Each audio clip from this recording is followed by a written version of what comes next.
자, 오늘은 허생전을 패러디한 이남희 작가가 쓴 허생의 처라는 작품을 선생님이랑 같이 읽어보도록 하겠습니다. 지난 시간에 쌤이 요 파일 올려줬었죠. 허생의 처라는 작품. 그래서 요거 읽고 나서 마지막에 문제 푸는 것까지 과제로 냈었어요. 그래서 과제는 크게 어렵지 않았지만 우리 전체적인 줄거리를 다시 한번 정리해야 될 것 같아가지고 같이 읽어볼게요. 허생의 처라는 작품은 이제 허생전, 박지원의 허생전을 읽고 작가가 그러면 도대체 허생의 이 안에는 제일 처음 장면에만 나오는데 이 사람은 허생이 떠난 뒤에 어떤 삶을 살고 있을까라는 그런 상상에서 출발한 작품이라고 합니다. 그래서 배경이나 이런 당시 시대는 똑같이 유지하되 허생전은 허생의 입장으로 쓴 작품이었다면 허생의 처는 이 아내의 입장에서 다시 자신의 이야기로 이렇게 구성한 그런 작품이 되겠죠. 그래서 앞부분의 줄거리를 보면 외화와 내화라고 나와 있는데 외화란 뭐냐?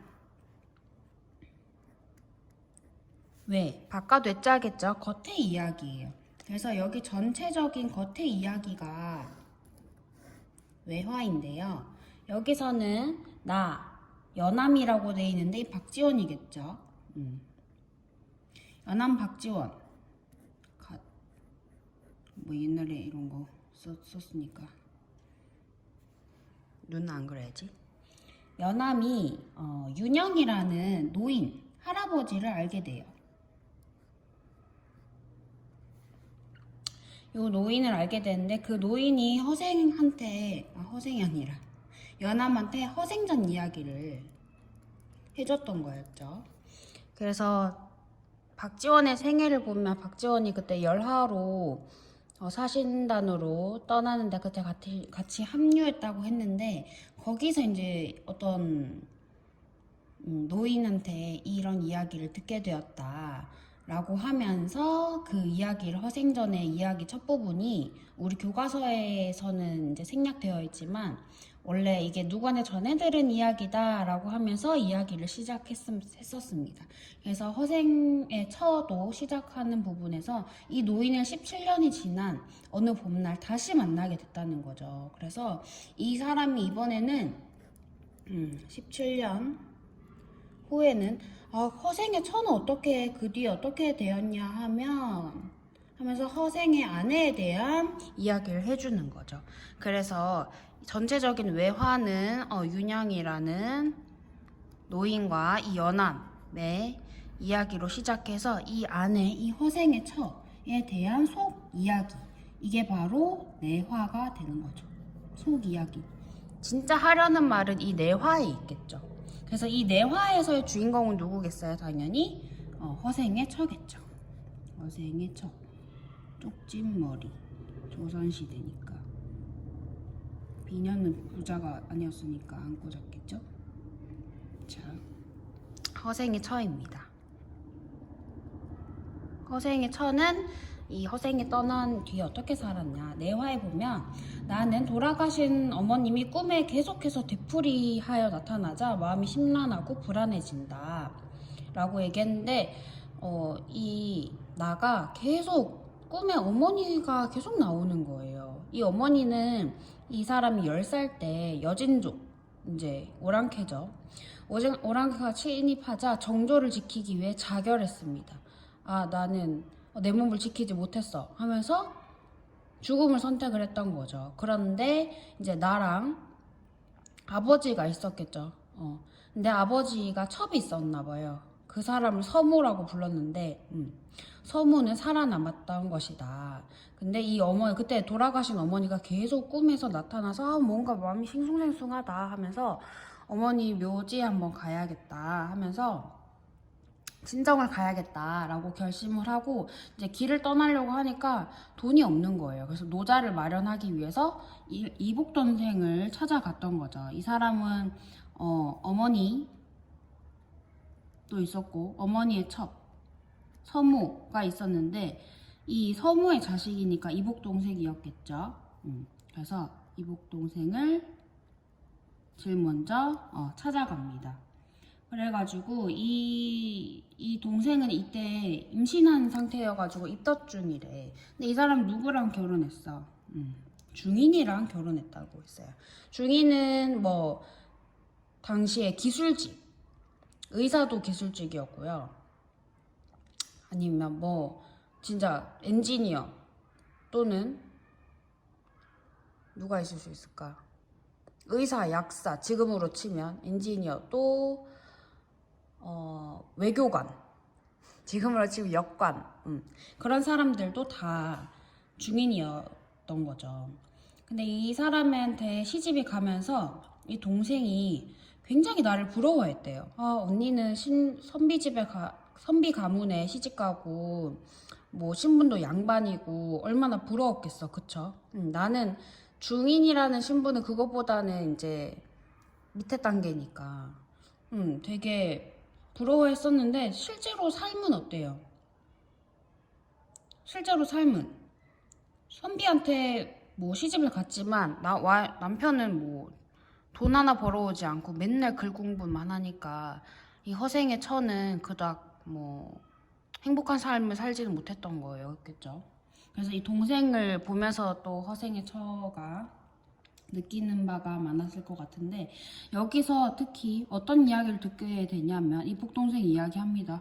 알고 보니까 형부 이러면서 지금으로 치면 그분 변부자한테 금 구워가지고 10만 금으로 되갚았다던데 그거 진짜야? 막 이런 식으로 물어봤겠죠. 그래서 허생이 자기의 남편이 변부자한테 돈을 구워가지고는 엄청나게 많은 돈으로 다시 되갚았다는 이야기를 이때 들은 거죠. 이때 처음 들은 거예요. 당시에는 이 사람은 몰랐던 거죠. 이 자기 남편이 엄청나게 많은 돈을 벌어왔었던 것도 몰라가지고 아주 큰 충격에 휩싸입니다. 그래가지고 회상을 해보니까 5년 만에 남편이 집 나갔다 돌아왔는데 이때 동안 뭐 하다 이제 왔어요? 이렇게 물어봤을 때 한 가지 시험을 했을 뿐이다. 이런 식으로 대답을 했던 거를 회상합니다. 이 와이프한테는 본인 아내한테는 내가 만냥을 빌려가지고 엄청나게 어디 가서 뭐 했고 뭐 해가지고 나 큰 돈을 벌어서 왔어. 뭐 이런 얘기 절대 하나도 안 했다는 거죠. 그래서 이 와이프가 굉장히 충격을 받았던 거죠. 그래서 이번에는 이제 큰 집으로 갑니다. 그러니까 남편 댁으로 간 거죠. 큰 집을 찾아가나 이제 그 큰 아주버님이랑 시할머니가 있었는데 두 번째 만난 사람은 시할머니였어요. 꾸중만 들은 거죠. 뭐라고? 전날에 허생이 이 집에 와가지고 자기는 나 집 이제 정리할 테니까 나는 이제 다시 또 집을 떠날 거고요 하면서 우리 아내를 좀 여기 큰 댁에 부탁할 테니까 여기서 좀 살게 해달라 뭐 이런 식으로 이야기를 했다는 거예요. 그러니까 이 할머니도 답답했겠죠. 그래서 허생이 밖으로만 놔두는 것 마치 뭐 역마살도 아니고 뭐 계속 나가서 뭐 뭔가를 자꾸 하는데 그 다음에 자식 하나 없는 거 이런 거 전부 다 너 때문이야 이런 식으로 나의 탓이라면 크게 질책을 합니다. 그래서 세 번째 꾸중만 했다는 거죠. 그 다음에 세 번째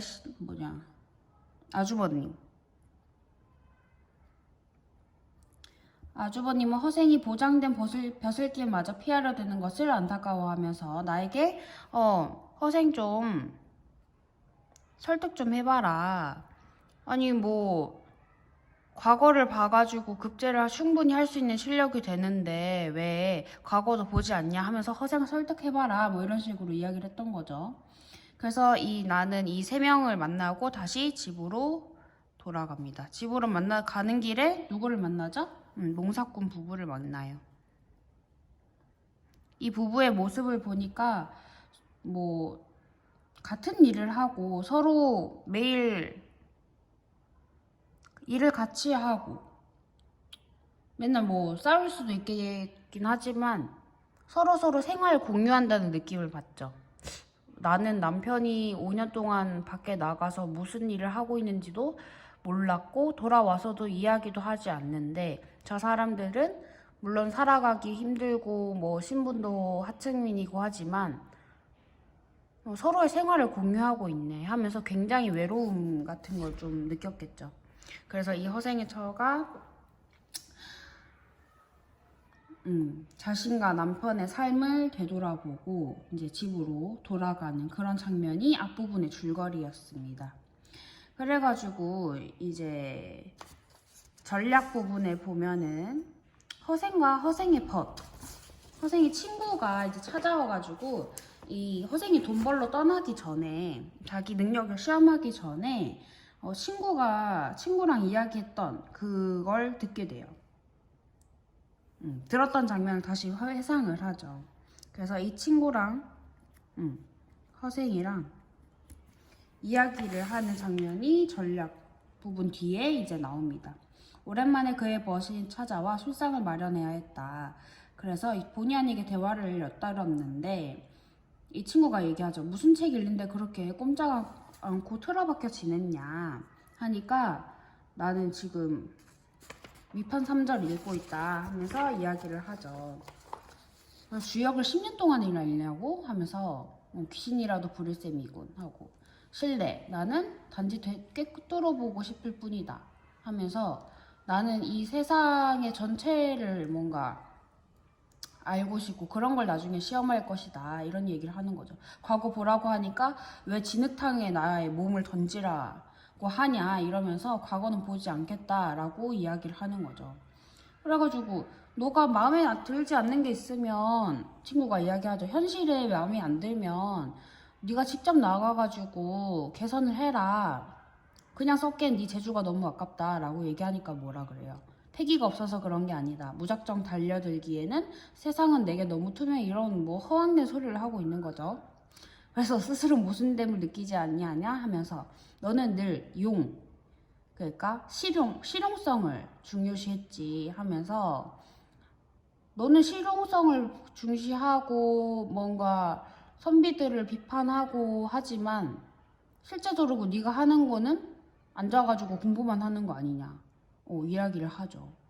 그래서 자는 한없이 경물치지만 할 생각이라고 하는군 이렇게 친구가 비판하죠. 하니까 난 변했다. 왜? 예전에 소현세자가 이제 청나라에 약간 볼모로 잡혀가다시피 해가지고 청나라에 있었죠. 그래가지고 이 소현세자가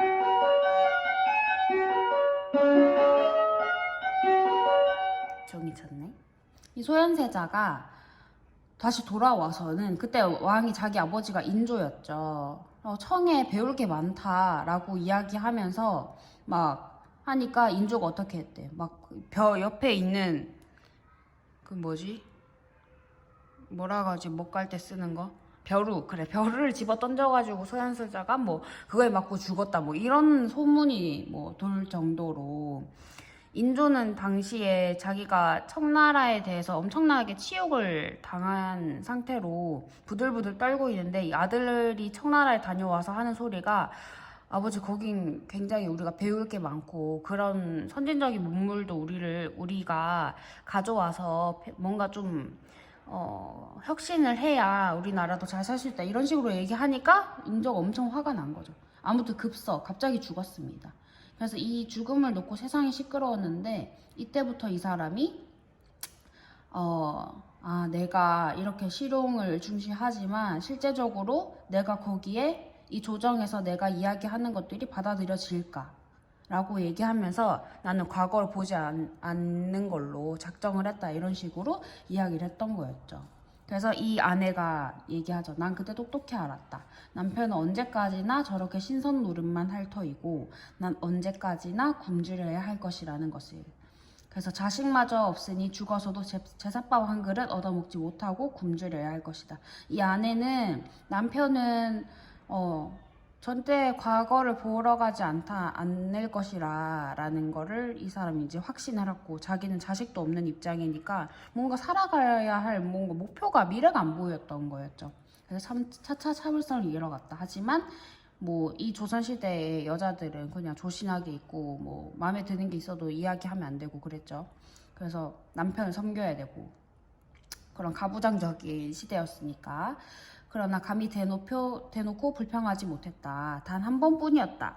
언제? 양식이 없어서 하루 종일 굶은 다음 날이었다. 술을 놓고 있었는데 흉배, 그 옛날에 뭐 과거 급제한 사람들 보면은 이렇게 막 빨간색이나 파란색 도포에 막 화려한 놓아진 거 있죠. 그거 앞뒤짝을 완성해야 삭을 받을 터였으므로 마음이 급했다. 이 와이프는 그런 일을 하고 있었던 거죠. 그래가지고 하다가 너무 화가 나가지고 이때 이제 나오는 장면이 허생전의 제일 첫 장면이죠. 당신은 밤낮 없이 글을 읽는데 과거에 응시하지 않으니 어찌 된 것입니까? 하니까 공부가 미숙하다. 그럼 장사라도 해라. 안 되면 공장이라도 해라. 아니면 도둑질이라도 해라. 했는데 이 사람이 아유 애석하고 나 겨우 7년이라니 하고 이 와이프가 처음으로 이제 바가지 좀 긁었어요. 당신 뭐 하냐? 난 지금 이렇게 삭바느질 해가지고 어렵게 사는데 뭐라도 좀 해야지. 7년 동안 아무것도 안 하고 있으니까 내가 너무 힘들다 라고 얘기하니까 뭐라 그런 거야.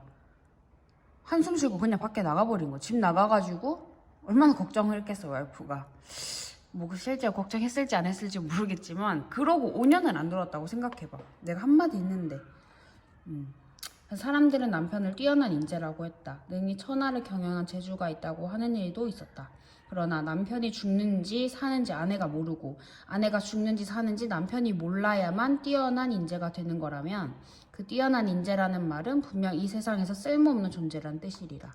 이 부분에 이 아내가 생각하는 바가 굉장히 함축적으로 잘 담겨 있는 거죠. 남편이 죽는지 사는지 아내가 모르고 서로의 생활을 공유하지 못하는 현실이 바로 여기서 나타나고 있죠. 그래서 이 세상이 돌아가는 법칙이란 성현들이 주장하는 것처럼 그렇게 복잡하고 어려운 일은 아닐 것이다. 사람이 행복하게 살며 자식을 낳고 그 자식에게 보다 좋은 세상을 살도록 해주는 것. 그것 말고 무엇이 있을 수 있겠는가. 이 아내가 생각하는 삶은, 행복한 삶은 이런 거죠. 자식 낳고 보다 그 자식에게 좋은 세상을 살도록 뭔가 노력하는 거, 이런 것들이 그냥 일상적으로 사람들이 누리고 있는 그런 당연한 것들을 나는 지금 누리지 못하니까 그런 게 서운했던 거겠죠. 그러면서 이야기하죠. 어머니는 죽고 서모는 살아남았다. 사실 어머니는 그 당시 조선의 여성들에게 열녀, 한 평생 한 사람의 남편만 바라보는 것, 그리고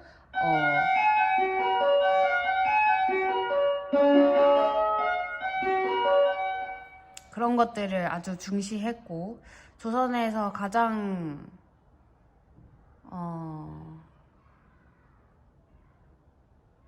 중요시하게 여겼던 그런 것들을 이 사람을 지키면서 살았는데 결국에는 끝에 뭐야? 죽음이었죠. 하지만 서모는 살아남았다는 거예요. 나는 판단할 수 없었다. 어머니는 죽어 잠시 칭송받았을지 모르나 서모는 살아남아 자식들을 키우고 집안을 돌보았다.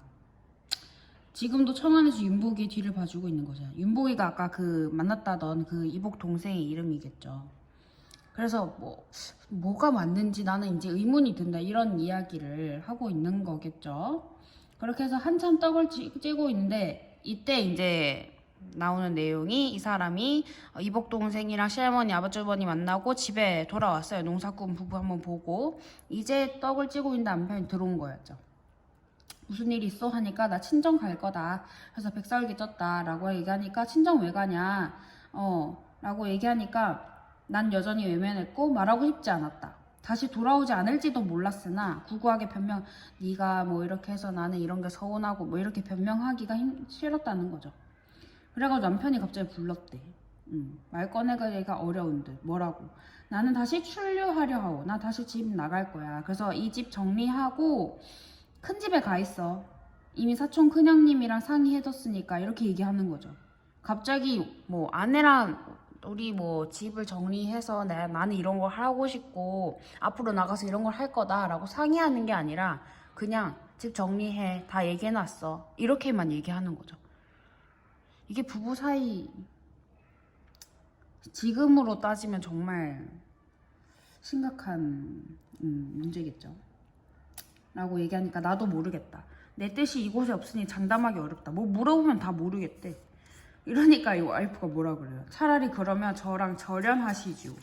이혼하자 이렇게 얘기를 한 거죠. 역시 패러디 작품 이겠죠. 무슨 해괴망측한 소리를 하고 우리 혼인한 사이인데 그걸 어찌 쉽게 깨뜨린단 말이요. 사람에게는 신의가 중요하다 이렇게 이야기를 하는 거죠. 이게 뭔 말이야 이게? 뭐지? 그래가지고 이 허생의 처는 허생한테 뭐라고 이야기를 합니까? 우리 절연합시다 라고 이야기합니다. 하면서 허생의 처가 허생에게 이야기하는 근거가 뒤로 쭉 나오죠. 아, 이 부분 안 적었네. 요것만 잠깐 정리하고 갈게요. 친구는 허생한테 뭐라 그래? 현실의 문제를 직접 해결해라. 바로 잡아라 라고 얘기하지만 이 허생은 친구한테 아니 나는 이미 한계가 있다. 난 높은 벼슬을 할 수 없다. 내가 이야기하려는 것은 조정이 받아들여지지 않을 것이다.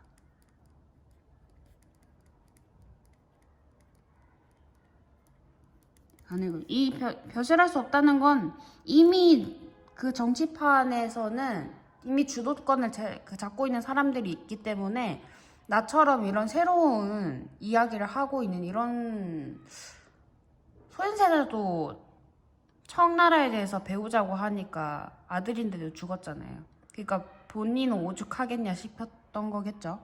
나는 내 이야기는 조정에 받아들여지지도 않을 것이고 이미 이 정치판 썩었다 이건 거죠.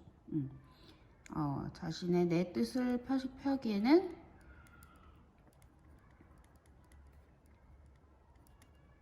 정치판이 너무 망가졌다라고 이야기를 했던 거죠. 그 다음에 이제 이런 이야기를 듣고 이제 허생의 처는 이 사람은 평생 과거에 볼 생각도 없고 나는 그냥 계속 이렇게 살아야 되는구나 라는 것을 느껴서 이제 바가지 긁으면서 뭐 하소연 잠깐 했더니 이 사람이 나가버렸죠. 그러고 5년 뒤에 돌아와서는 무슨 일이 있었는지 뭐 어떤 걸 시험했는지 이야기 하나도 하지 않아서 허생의 처가 여전히 서운했던 거고. 그래서 이제 절연하자고 이야기를 하면서 이야기를 합니다. 뭐라고? 남자들은 저 편리한 대로 신인이 뭐니 하더군요. 우리가 혼인한 것이 약속이니 지켜야 한다고 합시다. 하지만 어찌 그 약속이 여자 홀로 지켜야 할 것입니까? 혼인의 약속은 이게 혼자 지키는 거야? 결혼 둘이 했는데, 그지? 혼자 지키는 것이 아닙니다. 라는 거죠. 당신이 그걸 저버리고 절 돌보지 않으니 제가 약속을 지켜야 할 상대는 어디 있는 것입니까? 전 차라리 팔자를 고쳤으면 합니다. 라고 얘기하니까 어떻게 사내부집 마녀자가 입에 담지 못할 소리를 하오? 라고 하면서 당신이 인간으로서의 지켜야 되는 윤리를 저버리고 예의, 염치도 없냐 너는? 이렇게 이야기를 하는 거죠. 허생의 처한테 인륜을 지키고 예의를 지키고 염치를 지켜라 라고 이야기하니까 허생의 처가 뭐라고 합니까? 인륜, 예의, 염치 그게 무엇이지요? 하루 종일 무릎이 시도록 웅크리고 앉아 바느질하는 게 인륜이냐? 이렇게 이야기하는 거죠. 너는 바느질 하루 종일 하는 게 그게 내 인간된 도리를 다하는 거냐? 남편이야 무슨 짓을 하든 서속이라도 구워다 조석봉양을 하고, 조석봉양은 아침 저녁으로 그 아침 밥하고 하면서 봉양한다는 거예요. 그것도 부족해 술친구 대접까지 해야 없는 형편에 지금 당장 먹고 살기도 힘들어 죽겠는데 술친구 안주상까지 내가 차려야 되냐? 그게 예의라는 말입니까? 하루에 12번도 더 청소하고 빨래하고 설거지하는 게 염치를 아는 겁니까? 라고 얘기하면서 이 인륜, 예의, 염치에 대한 반박을 합니다. 아무리 굶주려도 끽소리 못하고 눈이 짓무르도록 바느질을 하고 그러다 아무 쓸모없는 노파가 되어 죽는 게 그게 인륜이냐? 나는 평생 네 뒷바라지만 하면서 너 공부하는 거 지켜보면서 나는 바느질 하면서 가난하게 이렇게 아무것도 바라지 않고 이렇게 끽소리 못하고 뭐라고 얘기하면 집 나가버리고 이랬으니까, 그지? 그러다가 늙어 죽어버리면 그게 인륜이냐? 나는 터무니없는 짓 않겠습니다. 분명 하늘이 사람 내실 때 행복하게 삶을 번성하려고 내셨지. 어찌 누구는 밤낮 서럽게 기다리고 굶주리다 자식도 없이 죽어버리겠냐고 하셨. 내 삶의 의미가 뭐냐라는 게 이 사람 이야기겠죠. 그래가지고 이 사람이 이야기하는 거 바느질 하면서 평생 동안 조석봉양하는 것이 이게 인륜이고 이게 예의고 이게 염치냐 하면서 여기에 대해서 반박을 하죠. 기다리는 게 부녀의 아름다운 덕이요. 뭐라는 거야. 너는 그냥 기다려라. 아무 소리 안 하고 기다려주는 게 그게 결혼한 여자의 아름다운 덕이래. 덕이요? 하면서 나는 꼬박? 이 사람은 이제 덕을 얘기하죠. 부녀의 덕.